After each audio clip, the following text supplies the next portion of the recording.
Programme میں ایک دفعہ پھر آپ کو خوش آمدید کہتے ہیں. ناظرین, بڑا انٹرسٹنگ ٹاپک ہے. سیٹھی صاحب بہت خوش ہیں آج. ہمارے ساتھ ایک کالر ہے محمد سعود صاحب لاہور سے. السلام علیکم. السلام علیکم. السلام علیکم سر. جی وعلیکم السلام. سوال کیجیے گا. سر میں پہلے تو بہت زیادہ خوش ہوں کہ آپ نے آج یہ ٹاپک اٹھایا. جی سر, میرا سوال یہ ہے کہ میں یہ چاہتا ہوں کہ انسان کی ایک شادی تو لازمی ہے, وہ تو اس کی ہونی ہے, لیکن اس کے علاوہ, اس شادی کے علاوہ اگر کوئی شخص شادی کرنا چاہتا ہے تو اس کو وہ شرط رکھی جائے کہ اس کی بیوہ سے شادی ہو.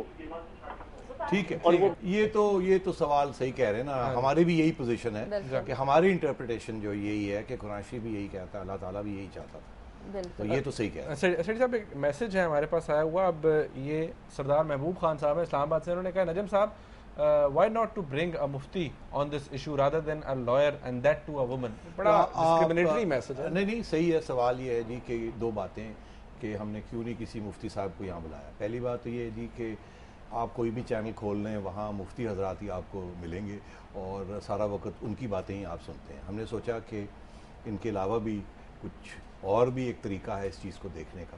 دوسری بات یہ ہے کہ قانون بھی تو کوئی چیز ہے, کانسٹیٹیوشن بھی تو کوئی چیز ہے, لا بھی تو کوئی چیز ہے. صرف اسلامک لا نہیں, آپ کی ایک کانسٹیٹیوشن لا بھی, صرف حدیث نہیں, آپ کا constitution, amendments, ordinances, criminal procedure code, یہ بھی چیزیں ہیں. اور آخر میں ہم جاتے وہیں ہیں, میجسٹریٹس کے پاس جاتے ہیں, ہائی کورٹس میں جاتے ہیں. اس لیے میں نے یہ سوچا کہ آج ہمیں پتہ چلنا چاہیے کہ قانون کے اندر کیا خامیاں ہیں, کیا اسٹرانگ پوائنٹس ہیں, اور کس طریقے سے اگر ریفارم بھی کرنی ہے تو آگے کس طریقے سے ریفارم کی جائے. اس لیے میں نے سوچا کہ ایک خاتون کو بلانا چاہیے, اس خاتون کو بلانا چاہیے اس پروگرام پہ جن کا پریکٹس ہو, وہ کیسز سے ڈیل کرتی ہوں, اور جو ہمیں مختصراً بتا دیں کہ قانون کیا کہتا ہے اور اس میں کیا خامی ہے. صاحب مسز احمد ہیں ہمارے ساتھ لاہور سے. جی السلام علیکم. السلام علیکم نجم سیٹھی صاحب. جی وعلیکم. آپ نے اپنے پروگرام کے شروع میں بڑے بڑے نام لیے کہ انہوں نے 2 شادیاں کی ہوئی ہوں. میں بھی ایک دوسری بیوی ہوں, اور میں آپ سے یہ پوچھنا چاہتی ہوں کہ ہمارے ملک میں ایسا کوئی لا نہیں آ رہا کہ اگر یہ جو بڑے بڑے نام کے لوگ جو دوسری شادی کرتے ہیں, کیا یہ واقعی اپنے گھروں میں اپنی دوسری بیوی, تیسری بیوی کو, ان کے بچوں کو انصاف دے رہے ہیں جو باہر جا کے یہ انصاف دیں گے؟ میں آپ سے ایک سوال پوچھوں, وہ یہ کہ کیا جب آپ کی دوسری شادی ہوئی تھی تو نکاح نامہ پہ لکھا گیا تھا کہ آپ کے شوہر کی پہلی ایک شادی ہے یا نہیں؟ جی مجھے تو پتا تھا. آپ کو پتا تھا, مگر کیا نکاح نامے میں لکھا گیا تھا کہ ہے کہ نہیں؟ لکھا گیا تھا. لکھا گیا تھا. جی. تو پھر آپ کا سوال کیا ہے؟ میرا تو سوال یہی ہے کہ جب یہ شادیاں کر لیتے ہیں تو ہمارے تو اسلام میں, جیسے میڈم نے بتایا, سورہ نساء میں ہے کہ پورا ایکول رائٹ دینا چاہیے. کیا آپ کا یہ کہنا ہے کہ آپ سمجھتی تھی کہ آپ کو پوری رائٹس ملیں گی اور آپ کو رائٹس نہیں مل رہی؟ بالکل نہیں. تو آپ پوچھنا یہ چاہ رہی ہیں کہ قانونی طور پہ کیا کر سکتی ہیں آپ؟ بالکل. ٹھیک ہے, میں امرین سے پوچھتا ہوں. امرین آپ بتائیے کہ قانونی طور پہ یہ کیا کر سکتے ہیں؟ اس میں تھوڑا سا میں کلیئر کرنا چاہوں گی کہ یہ دوسری بیوی ہیں یا پہلی بیوی؟ دوسری بیوی کا تو میں نے پہلے بتا دیا کہ دوسری بیوی کچھ کر ہی نہیں سکتی. آپ سن رہی ہیں تو جواب آپ کو پہلے بھی مل چکا تھا کہ آپ کے کوئی اس وقت جو قانون ہے اس ملک کا, آپ کے کوئی کسی قسم کی رائٹس نہیں ہے, کوئی حق نہیں ہے. آپ کہیں بھی جا کے کمپلین نہیں کر سکتی کہ آپ کے ساتھ صحیح سلوک ہو رہا ہے یا نہیں ہو رہا. غالباً اگر آپ کے شوہر کی پہلی بیوی کمپلین کرنا چاہے ان کے خلاف تو پھر بات بن سکتی ہے, مگر آپ کے اس وقت کوئی رائٹس نہیں ہے. اور افسوس اس بات کا ہے کہ آپ کو اس کا علم نہیں تھا جب آپ نے یہ شادی کی تھی. آج کے پروگرام کے بعد ہزاروں, سینکڑوں عورتوں کو پتہ چل جانا چاہیے جب وہ دوسری یا تیسری شادی کرتی ہیں تو ان کے بہت کم سیٹ صاحب یہاں پر میں تھوڑا سا کلیئر کروں گی. انہوں نے کہا کہ ان کے نالج میں تھا, ڈیو نالج میں تھا کہ اس بندے کی پہلی ایک بیوی ہے, اور اس کے باوجود انہوں نے شادی کی. تو قانونی طور پہ بھی اور اخلاقی طور پہ بھی یہ اگریو پارٹی ہیں ہی نہیں. اگریو پارٹی وہ پہلی عورت ہے. ان کو تو پتا تھا, اگر ان کو نہ پتا ہوتا تو پھر ہم کہتے پھر بھی قانون میں کوئی رائٹ نہیں ہے. لیکن ایون ادروائز اگر جو ہے ان کو یہ اگریو پارٹی ہے ہی نہیں, وہ پہلی عورت اگریو ہے, کیونکہ اس کے اوپر ایک عورت آئے گی اور اس کے رائٹس پامال ہوئے, اسی لیے اس کا حق بنتا ہے. ٹھیک. سیٹھی صاحب یہ ویسے میسج آیا ہوا ہے آپ کے لیے, یہ مسز آغا ہیں گجرانوالہ سے. کہتی ہیں سیٹھی صاحب آپ کا کیا ارادہ ہے, آپ بڑے خوش نظر آ رہے ہیں, ارادہ بتائیں اپنا. یہ پرسنل کیوں ہو رہے ہیں, ہم تو اتنا سیریس پروگرام کر رہے ہیں. یہ اب آپ سے ہے نا, بتا دینا ارادہ. کہ میں نے پہلے آپ سے بتا دیا, یار خدا کا خوف کرو, مجھے گھر سے نکلواؤ گے, یہ پروگرام بند ہو جائیں گے, کیا کر رہے ہو یہ؟ اچھا اگر آپ انسسٹ کرتے ہیں کہ میرے ارادے کیا ہیں تو پھر شیطان کو بلائیے اور شیطان کو کہیے کہ میرے لیپ ٹاپ کے اندر ہزاروں ایس ایم ایس آفرنگز آ جائیں with pictures of course of potential candidates. Exactly. تو پھر میں دیکھوں کہ میں شیطان کی بات مانتا ہوں یا نہیں مانتا. مگر ابھی تو آپ جسے کہتے ہیں کہ ایک بھی ایس ایم ایس ایسی نہیں ہے کسی ایلیجیبل. آپ کا نمبر اناؤنس کر دیتا ہوں. کر دیجئے بالکل, اور دیکھیے کیا ہوتا ہے. پھر میرے سے پوچھے گا میرے ارادے کیا. افتخار احمد صاحب ہیں ہمارے ساتھ فون لائن پہ. جی السلام علیکم. وعلیکم السلام. جی اپنا سوال کیجیے گا. جی میرا سوال یہ ہے اپنا نجم سیٹھی صاحب سے کہ یہ مسئلے کو ایسے ہی رہنے دے تو اچھا ہے. اگر دوسری شادی کی اجازت نہیں ہو تو بہت سارے لوگ ایسے ہیں جو دوسری شادی کرنے کے چکر میں پہلی کو ڈیورس کر دیں گے. بڑی اچھی بات کی آپ نے. میں کہتا کلامی معاف, میں سمجھتا ہوں آپ نے بڑی اچھی بات کی.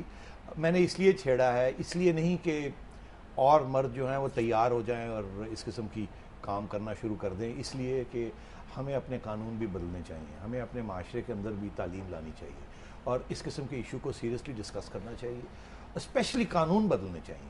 افسوس اس بات کا ہے کہ 1961 کا بھی آرڈیننس جو ہے وہ بھی اب اوور رائڈ ہو رہا ہے, اور یہ اس وقت کہتے ہیں کہ پیپلز پارٹی گورنمنٹ نے 3-4 ایسے قانون لائے ہیں یا لانے کی کوشش کر رہے ہیں جو کہ عورتوں کے حقوق کو پروٹیکٹ کرتے ہیں. تو میں سمجھوں گا, میں چاہوں گا کہ اپوزیشن بھی اس بات پر اتفاق رکھے اور ہم ایسے قانون لائیں تاکہ یہ پریکٹس بند ہو جائے. سیٹھی صاحب ایک میسج ہمیں کیا ہے علی صاحب ہے راولپنڈی سے, انہوں نے کہا سیٹھی صاحب بادشاہ ہو تو روز ایک شادی کر لے اور جو غریب آدمی ہے وہ کیا کرے؟ غریب آدمی ایک شادی کرے اور 2 بچوں سے زیادہ مت کرے. یہ بڑی سیدھی سی بات ہے. وہ بھی 8 بچے کرنا کیونکہ اللہ دے گا مسئلہ بن جاتا ہے. ہر چیز اللہ تعالیٰ پہ نہیں چھوڑنی چاہیے, کچھ اپنی بھی ذمہ داری ہوتی ہے. سیٹھی صاحب میں یہاں پر پوچھنا چاہوں گا ان سے کہ کوئی ڈسکرمنیشن ہے اس طرح کی جو آرڈیننس آیا تھا اس کے اندر, کیونکہ بہت سی بات کی جاتی ہے کہ جی ایٹ ٹائمز یہ ہوتا ہے کہ لاز ڈسکرمنیٹری ہوتے ہیں ٹورڈز ویمن, عورتوں کی طرف. تو آپ کو لگتا ہے کہ جو سارا آرڈیننس ہے اس کے اندر کوئی ایسی چیز ڈسکرمنیٹری بھی ہے ٹو اگینسٹ وومن؟ جی دیکھیں, اگر اس کا پورا آرڈیننس دیکھا جائے نا تو اس کے 4, 5, 6 and 7 جو اس کے پورے سیکشنز ہیں وہ سارے کے سارے اس کے اوپر ایک ججمنٹ آ چکی ہوئی ہے جو کہ 2000 فیڈرل شریعت کورٹ اس کا پیج 1 ہے وہ ہے, اور اس کے اندر انہوں نے آدھے سے زیادہ لاز کو کہہ دیا ہے کہ دس از ریپگننٹ ٹو اسلام, اسلام کے خلاف ہے. اور وہ ہیں کیا کہ جی پہلا یہ ہے کہ جی دادے کی جو جائیداد ہے وہ پوتے کو ملنی چاہیے, یہ 1961 میں کہا گیا, اور یہ کوئی ایسا نہیں ہے کہ جو اسلام کے خلاف ہے, لیکن اس کو مکمل طور پہ منع کر دیا گیا. اور ابھی تک یہ معاملہ سپریم جوڈیشل کونسل کے اندر ابھی تک جو ہے یہ پینڈنگ ہے. اس سے نیکسٹ تھا کہ شادی جو ہے جو کہ پہلے اس کا کوئی رجسٹریشن نہیں ہوتی تھی, وہ انہوں نے کہا کہ جی اس کو رجسٹر کرایا جائے. اس کو انہوں نے مان لیا کہ یہ عین اسلامی ہے. اس جو 6th ہے وہ پولیگمی ہے, جس کو ابھی ہم نے جو ہے پورے کا پورا اس کو ڈسکس کیا ہے. اور اس کے اندر اس میں ڈسکریمنیشن تو یہیں پہ آ جاتی ہے سیدھی کہ مرد کو اجازت دی جا رہی ہے, وہ 1 بھی کر سکتا ہے, 2 بھی کر سکتا ہے, 3 بھی کر سکتا ہے, 4 بھی کر سکتا ہے, ریزنس نہیں بھی بتاتا, اس کے اوپر کوئی پکڑ نہیں ہے. لیکن عورت جو ہے اول تو اس کو ڈیورس کا رائٹ ہی نہیں ملتا. اگر اب آ کر اس کو ڈیورس کا رائٹ ملا ہے تو وہ بھی ایک ڈیلیگیٹڈ پاور ہے. میرا خیال ہے یہ جو ڈیورس کا جو مسئلہ ہے نا, یہ اس کے اوپر تو ایک نیا پروگرام ہمیں کرنا چاہیے کہ اس کے اندر کیا پرابلمز ہیں عورتوں کے لیے, اور یہ ہمیں کرنا چاہیے بیکاز وہاں بھی ریفارم کی ضرورت ہے. ایگزیکٹلی. ایک ہمیں یہ لاسٹ منٹ بھی اور ایک SMS آیا ہے خاتون کا, انہوں نے کہا ہے کہ سیٹھی صاحب اس طرح کا ٹاپک آپ ڈسکس کر رہے ہیں, کیا آپ یہ نہیں سمجھتے کہ اس سے جو خواتین ہیں جو ریڈیوس سرکمسٹانسز میں رہ رہی ہیں, جن کو اپنے رائٹس کا نہیں پتہ, ان پہ ایک مزید وہ دباؤ آ جاتا ہے, ان کو خامد پھر بلی کرتے ہیں؟ نہیں, میں ابھی عرض کیا آپ سے کہ میرا مقصد پہلی بات تو یہ کہ یہ شروع ہوئی ڈیبیٹ پارلیمنٹ کے اندر, اس کے بعد ہم اس لیے اور ہر جگہ پہ یہ ڈیبیٹ چلی. ہماری یہ کوشش ہے کہ اس کے بعد لوگوں کو کی تعلیم ہونی چاہیے. ہمارے جو لیجسلیٹرز ہیں جہاں سے یہ بات چلی ہے ان کو قانون بدلنے چاہیے اور امپلیمنٹیشن کے میکنزمز بنانے چاہیے تاکہ عورتوں کو پروٹیکٹ کیا جائے. اور جو مرد جس طریقے کے ساتھ دندناتے پھرتے ہیں, ہر قسم کی وہ چیز کر جاتے ہیں اور ان کو کوئی پکڑنے والا نہیں ہے, روکنے والا نہیں ہے, زیادتی کرتے ہیں, یہ رکنا چاہیے. اور یہ کیسے رکے گا؟ اگر معاشرہ کو بھی اگر آپ نے بدلنا ہے تو قانون کا سہارا لینا پڑے گا آپ کو, اور پارلیمنٹ کو ہی قانون بدلنے پڑیں گے. تو معاف کیجیے گا, میں سمجھتا ہوں ایشوز کو چھپانا نہیں چاہیے, باہر نکالنا چاہیے, ڈسکس کرنا چاہیے تاکہ قانون بدل سکے. سیٹھی صاحب آپ کا بہت شکریہ, امرین آپ کا بہت شکریہ, بھائی. ناظرین آپ نے آج کا پروگرام دیکھا. ہمارا جو مقصد تھا, جو انٹینٹ تھا اس پروگرام کو کرنے کا, اس کے پیچھے آن اے ویری سیریس نوٹ وہ یہی تھا کہ اس حوالے سے جو ابہام ہے قانون کے حوالے سے بہت سے لوگوں کو وہ دور ہو سکے. اور پولیگمی کے حوالے سے یعنی دوسری شادی کے حوالے سے جو بات کی جاتی ہے اتنا آسان بھی نہیں ہے, پروویژنز بھی موجود ہیں. بہرحال اس کا فیڈ بیک ہمیں ضرور دیجیے گا پروگرام کا, اور کل تک کے لیے اجازت دیجیے. اللہ حافظ.